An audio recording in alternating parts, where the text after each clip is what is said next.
Hello, hello, hello, everyone, and welcome to another edition of Ask Dr. Dansinger with Dr. Michael Dansinger, world-renowned diabetes reversal expert with diabetesreversalpartners.com. Make sure to visit his website to learn more about his practice in New Hampshire, in Massachusetts, in New York, in Virginia, in Minnesota, and in Florida. Lots of opportunities to take advantage of his program if you have Medicare and you have Medicare Advantage PPO plans. If you are heading into open enrollment and you are trying to make a choice as to what insurance you are going to take going into 2026, this is worth the consideration to make sure you can take advantage of Dr. Danzinger's services because he has been just a critical part of so many patients in our community and helping them to reverse diabetes.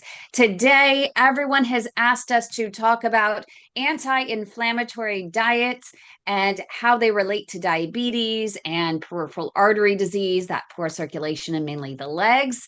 It's a disease that is more prevalent and deadlier than prostate cancer, breast cancer, and colon cancer combined. I know, but there's something you can do about it. And Dr. Danzinger is here to help us figure out the whole diet thing so that we can stop our arteries from going up in flames. Right, Dr. Danzinger? Absolutely. It's a great topic, anti-inflammatory diets.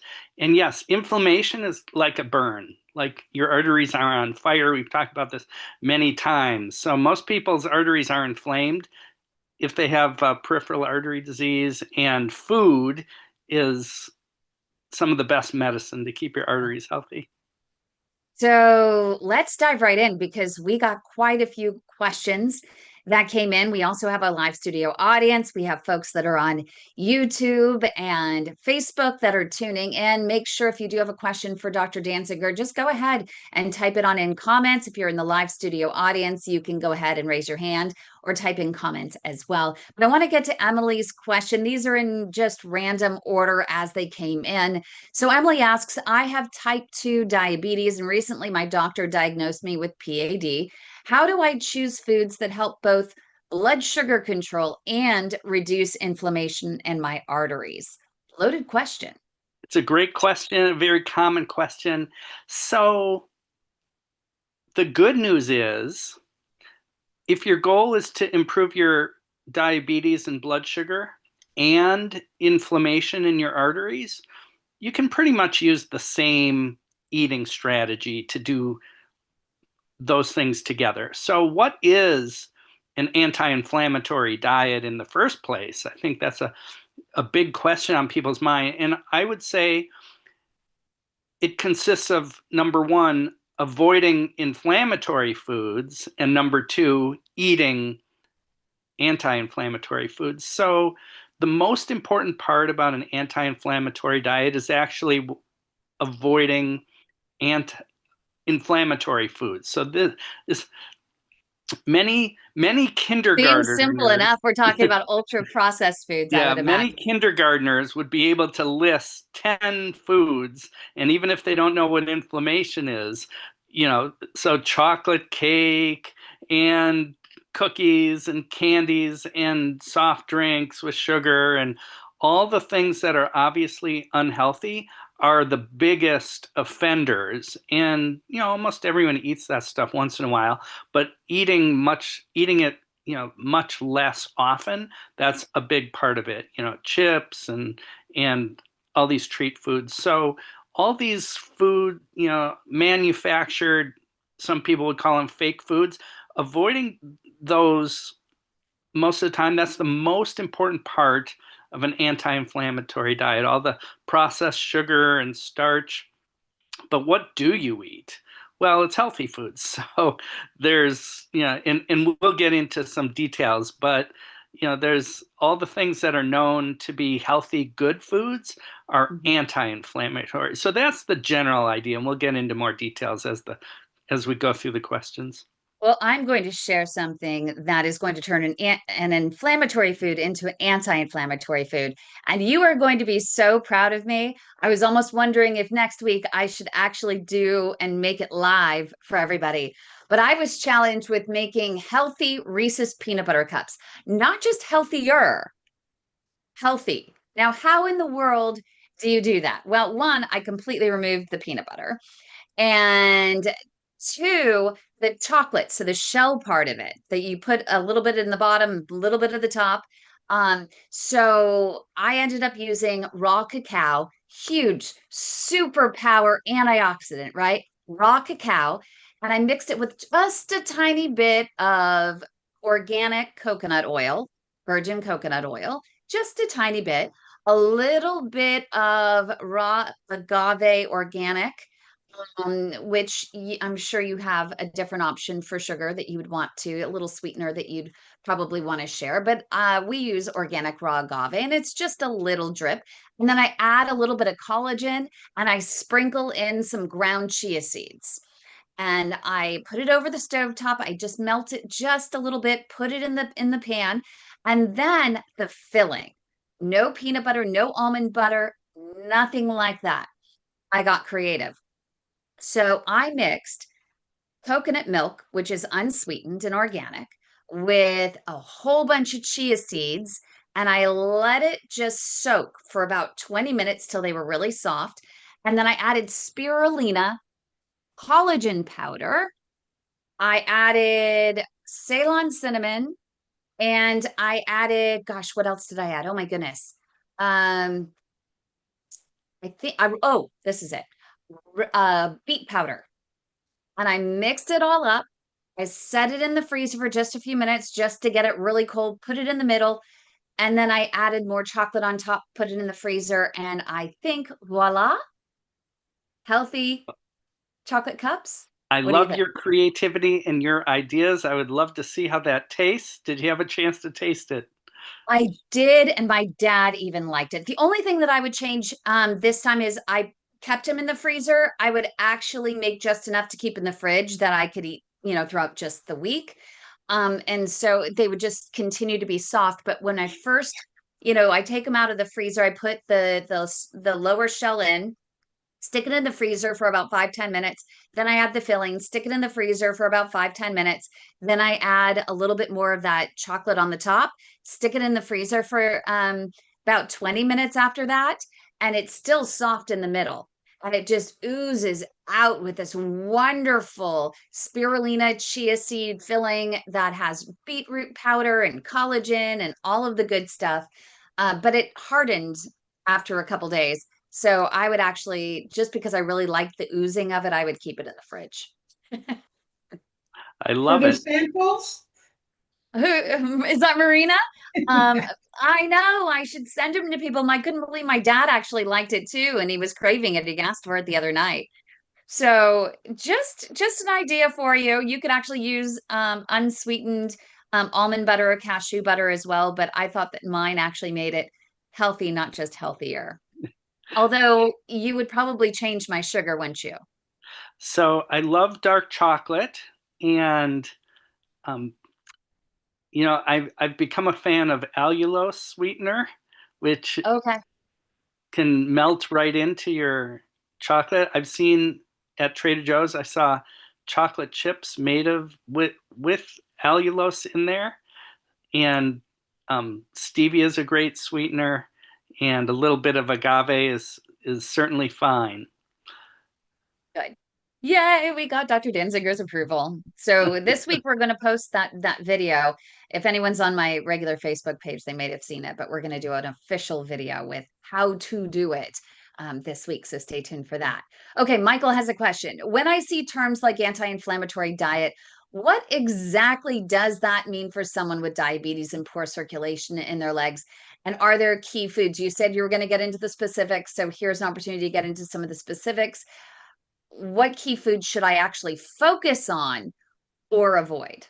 Yeah, okay, great. Let's focus on what foods to eat. So, number one is colorful vegetables. And so we can all list, 10 colorful vegetables that we're willing to eat, I think. So I love, spinach would be terrific. Cabbage, kale, broccoli, cauliflower, carrots, all the colors in vegetables the Mhm. red, the orange, the yellow, the green, the purple, all those, have important chemical compounds in them that decrease inflammation. And so you want to eat the rainbow. The same is true for fruit. Now, it is possible to overdo fruit, but berries and citrus and melons and all these fruits, when eaten in moderation, can help with inflammation as well as weight loss. So I'm a fan of eating fruit um, in most cases. Uh, Legumes like beans, we'll call the, beans and lentils, we'll call those vegetables as well. And then healthy fats. So fish and shellfish is a great example. Nuts like walnuts, almonds, it's pecans, etc. I think are really pistachios are great choices. Olive oil is anti-inflammatory, and spices. You want to, almost all the spices that you know about are Lots of cayenne pepper. anti-inflammatory. And so meals, consist of protein and vegetables and a little bit of fruit. If 90% of your diet is these healthy foods, then that's a great way to do an anti-inflammatory diet. And Robert is typing in, he says, yeah, this all sounds great, but discipline is difficult after a life of eating the wrong foods. What's your tip for becoming more disciplined? Yeah, discipline is hard. So people can't just stop and turn around on a dime and change after eating a certain way for decades.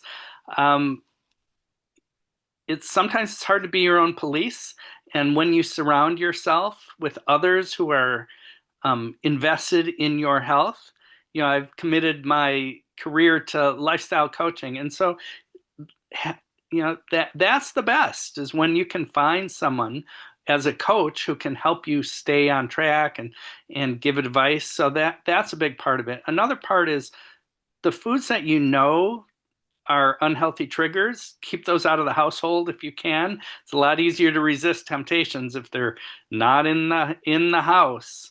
um, you don't have to be perfect either. No one's 100% perfect, so give yourself a little bit of leeway. You're only aiming to be 90% strict, not 100. So progress, not perfection. And then also, every time you fall off track, it's all about getting back on track. And so there's no one simple solution to the problem, but you know, persistence and reminding yourself what's at stake. For some people, it's all about the best gift they can give to their grandchildren is to take care of their health. And so think about what it means to you and why you're doing it. Yeah, I always tell people that you never go to the supermarket hungry. And that's number one. And there is something to be said for that. And number two is don't kick yourself for having a craving and partaking in a little bit of indulgence, because that's going to create more stress, more anxiety, and even more cravings Yeah. for that very same thing. So if you're going to eat it, enjoy it and move forward and say you prefer to eat healthy and then choose to eat healthy. Absolutely. Okay, Sandra, I often eat refined grains and snack on processed foods. Will switching to whole grains and more vegetables really impact my PAD, or is it mostly about medication and exercise? Now, I do want to just throw in a little qualifier here that there are a lot of people that have the MTHFR mutation, and that they're told, like my dad, to go eat a whole bunch of whole grains, and he was going downhill because he didn't realize that he shouldn't be having any sort of enriched flours. So keeping that in mind, as you answer that. Right. So, Kim, just one more time, repeat the question. I Sure, lost my sorry, train of I thought. derailed it a little bit, but she often eats a lot of refined Yeah. grains and snacks on processed foods, while switching to whole grains and more vegetables really impact her PAD, or is it Or is it all mostly about medicine? medication and Yeah. exercise? Okay, great question. So both, these are complementary, medications are important when needed, but food is even more important. And so number one most important thing you can do for your health is to eat right and exercise and live healthily. No one wants to be on any more medicine than they truly need to be, but I'm a big believer in medicines when needed. And so for PAD, most people need to be on medication, including cholesterol lowering medication, but switching to a health from an unhealthy eating plan that has lots of refined carbohydrates to something healthier is important, and everyone should make an effort to do that to try to improve their PAD and their arteries in general. And so vegetables are much more valuable than whole grains. Now, whole grains have a place. Kim, you make a really good point about how, it depends on the person. But, vegetables are much, should dominate. And so the results you can see results very quickly when you switch away from refined carbohydrates to other healthy choices like vegetables, fruits, and healthy proteins. And so you can, yes, that's it. Medications are important, but not as important as a healthy diet. Okay, Nancy, you can go ahead. Grammy, you can go ahead and ask your questions. Okay. Yeah, I had a couple questions. There's times I feel like I'm not getting enough protein, and I've cut out all my red meat, and I eat chicken, I eat fish, I eat avocados. I'm really changing my whole diet. I'm able to get my A1C down to 6.38. I'm right at that line there with pre-diabetic. My doctor, my endocrinologist PA, she feels I'm not going to be able to get it down to like 5.7. Is it possible for me? I'm a 25-year diabetic. The protein thing, I'm trying to eat a little more protein because I just feel like sometimes I'm not getting enough protein. So I Okay, guess great. that's a couple of questions here. Great points. Okay. So you want to get your A1C down even lower than 6.3, Yes. and which I agree with. Mhm. And you want to get enough protein. So let's start with protein.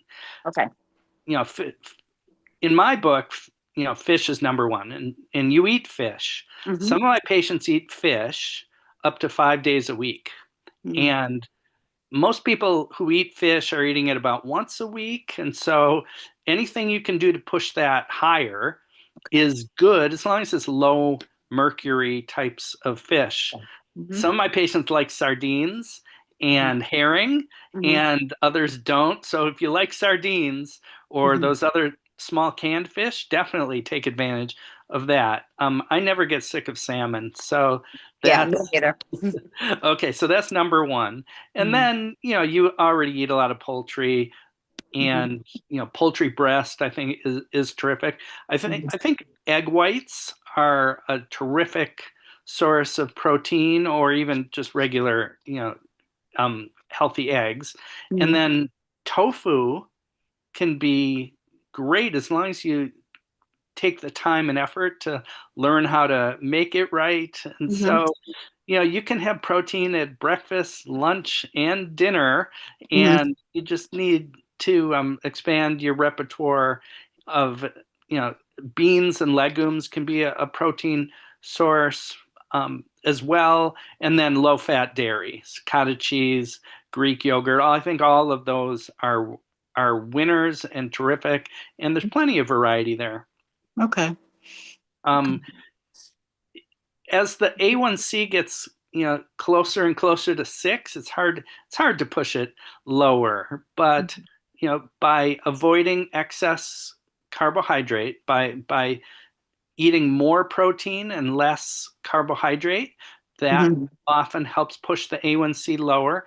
If Okay. there's any way to reduce uh, to get leaner, Mhm. that helps lower the A1C, and then Mhm. exercise. So those are those are the ways to do it. An A1C of 6.3 is pretty good. Mhm. And at that point, I'm usually more interested in decreasing the doses of the medicines than Mhm. pushing trying to get the A1C into the fives. Mhm. But congratulations on your progress. Great questions. I've been working hard, and they Yeah. just took me off glimepiride because Yeah. in late afternoons, and I'm on 4 medications. I'm on Mhm. Ozempic, Farxiga, glimepiride, and metformin. But they wanted me off the glimepiride because I was going down to 60, on my glucose meter in the afternoon. So it's just a lot of juggling and it can be confusing. So I'm doing the best I can with it, and just going to keep working to get it down, but it's not easy. And I have cut out almost all my carbs. I've changed my whole diet. Yes. So, Yeah, and, well, congratulations on your progress. I'm glad you're working with your medical team to hmm optimize your medications. I hmm love it whenever patients can reduce their medications once they get their A1C close to 6. So good okay. for you. Thank you. Thank you. Okay. Any other questions? You had a friend that you had also mentioned Yes, prior I to us do. starting. Did you want to I ask? do. My cousin, okay, Dr. Dansinger, my cousin, she has pancreatic cancer and she just had Whipple surgery. I'm very worried about her because her diabetes is out of control. She lives in the middle of nowhere in New Hampshire. So she's on Medicare. So if I go to your website, can we get information where maybe she can sign up with you, or how would that work? Oh, She's, great. Yes. yeah. So I have a number of Medicare patients in New Hampshire, Okay. and I would love to give you the phone number right now. Yes, go If ahead. if you write down the phone number, Okay. that's the best way. So I'll just Okay. tell it to you now. It's Okay. 617 617. 600 Uh-huh. 8863. She can just send me a text message and Okay. I It's will contact and reach out. So six. that's the most efficient way. Another way to do it is just to go to the website, diabetesreversalpartners.com, and there's Mm-hmm. a button you can click to provide your phone number so that I can call. Okay. I'll let her know because she's going in ranges right now. She Yeah. just came home from the hospital, and that's a tough surgery. She's 83 years old and she got through it, and they removed a Yeah. lot of her pancreas. She was never a diabetic before, and she said, "This is horrible. I don't know what to do." It's going down to 50 at night, but it goes as high as 4 and 500. So she's in trouble, and I'm trying to help her, but I'm like, you need to get with a team of people, I'm here. there So for her if she wants to reach out. okay, great. Thank you. I will give her your telephone number. Okay, great. You Okay, are thank you. so amazing, Dr. Danziger. Okay, let's help more people. We have James who says, okay, you mentioned fish, nuts, and olive oil. The First Harvest, of course, cold pressed extra virgin olive oil is Yeah. is the best. In a dark bottle. But James says those get mentioned a lot in inflammatory diets, but I'm on a very tight budget and live in a rural area. What are some affordable options that still hit those anti-inflammatory notes and really fit into my diabetes meal plan well on a budget? Now, I know you can get raw nuts over at the dollar store or Dollar General, so that's one start. Yeah, absolutely. I was going to say the same thing. All right, let's embrace the dollar store. And I have many patients who live in rural areas, and many of these patients have good access to dollar stores. So, canned fish, let's start with that. Canned salmon, tuna. Again, if you like sardines, you can get them at good prices at the dollar store. So, those are alternatives to some of the more expensive seafood. Um, Also, look for healthy. So, you can sometimes find deals on nuts or nut butters. So, examples would be sunflower seeds Mhm. or peanut butter or whatever, sometimes some of the fun of going to the dollar store is you don't know what you're going to see, but you'll usually see some nuts and you might find them at good prices. So that, almonds, for example. Okay, so then frozen fruits and vegetables, they may or may not be at your dollar store, but when frozen fruits and vegetables are usually some of the best bang for your buck when it comes to healthy food. Beans and lentils, another good choice that are very, very affordable. I love beans and lentils as an alternative to rice or pasta or other starchy foods.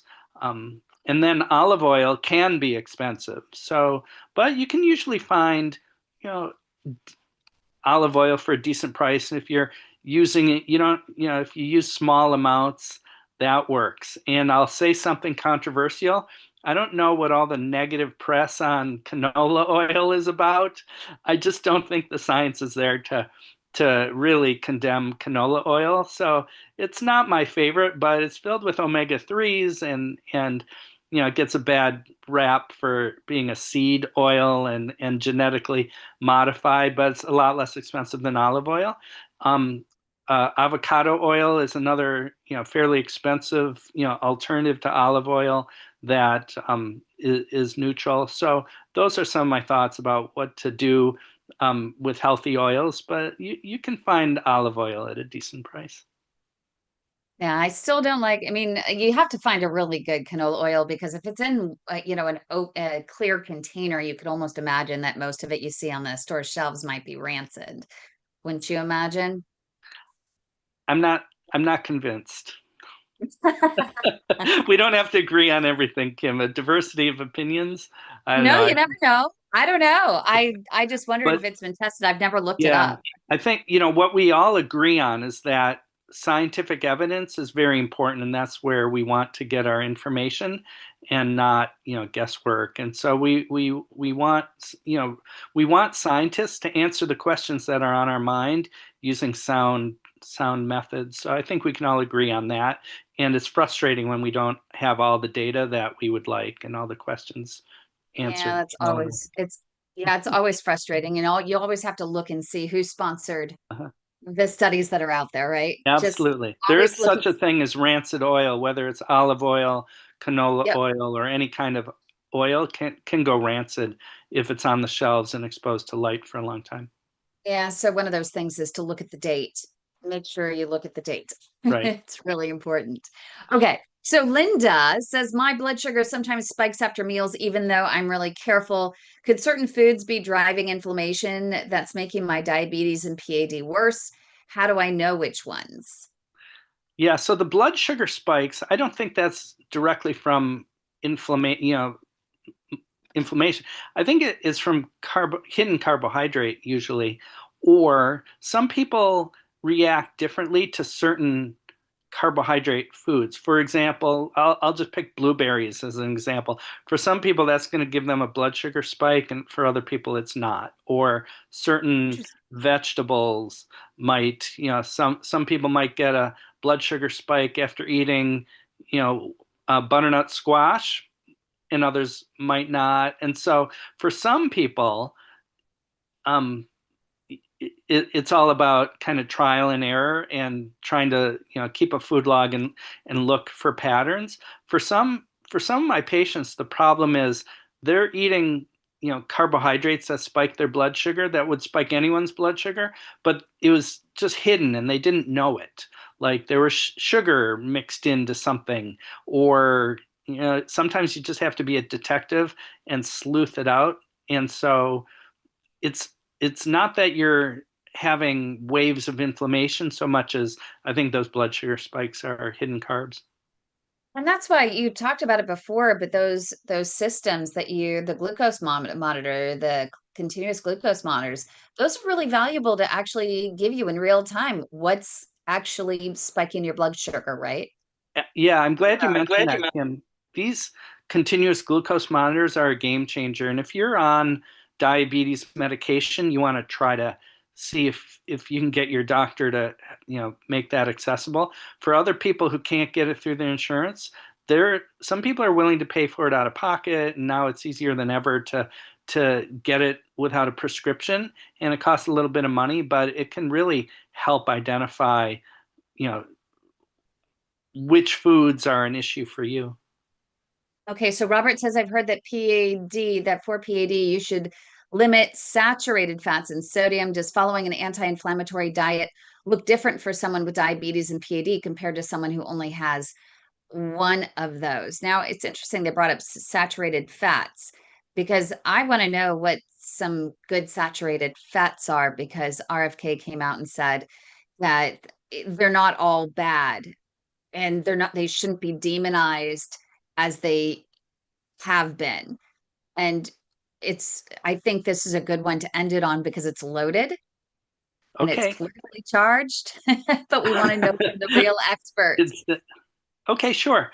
So the short answer to your question is no. If you're eating, so if you're trying to, manage, diabetes or peripheral artery disease, for the most part, it's you don't it's the same dietary principles.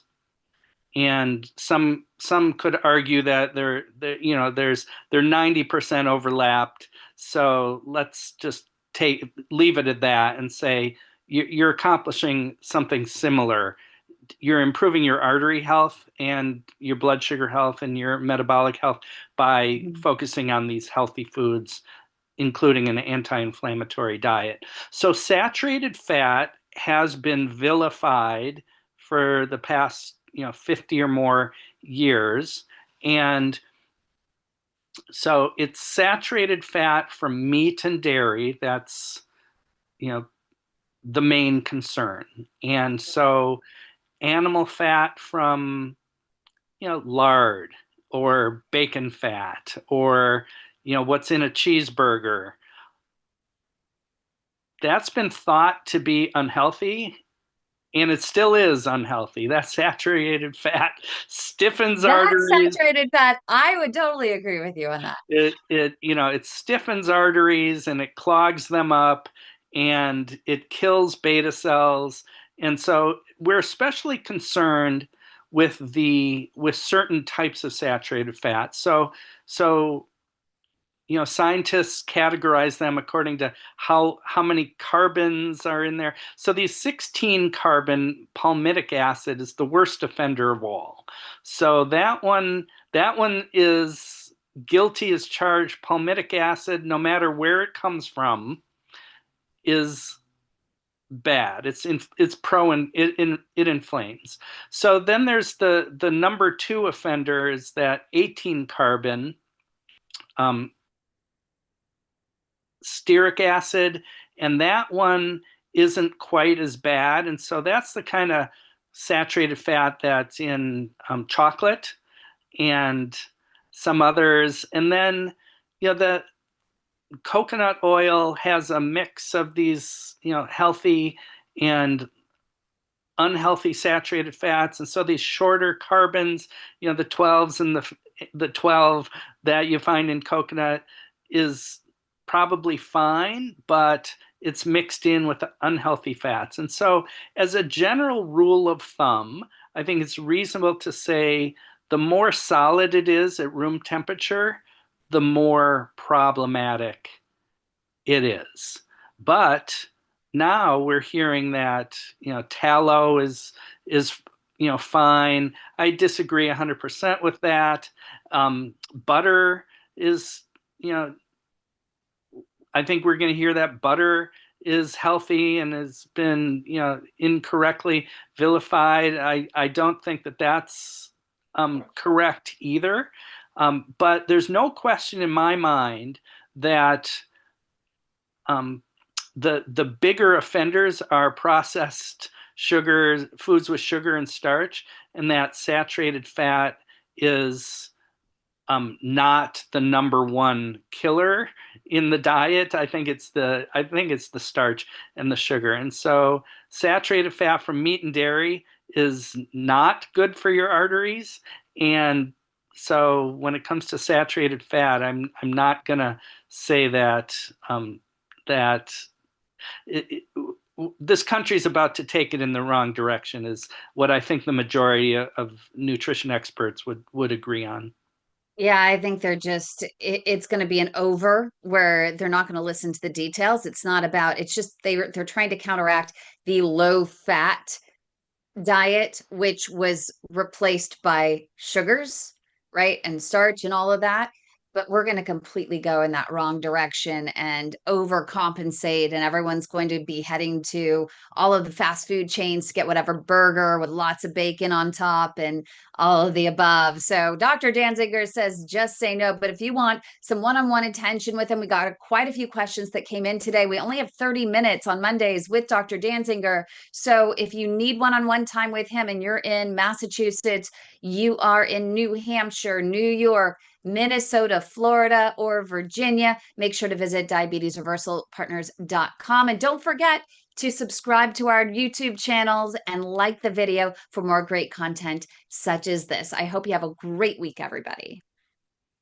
Thank you, Kim. Thanks, everyone.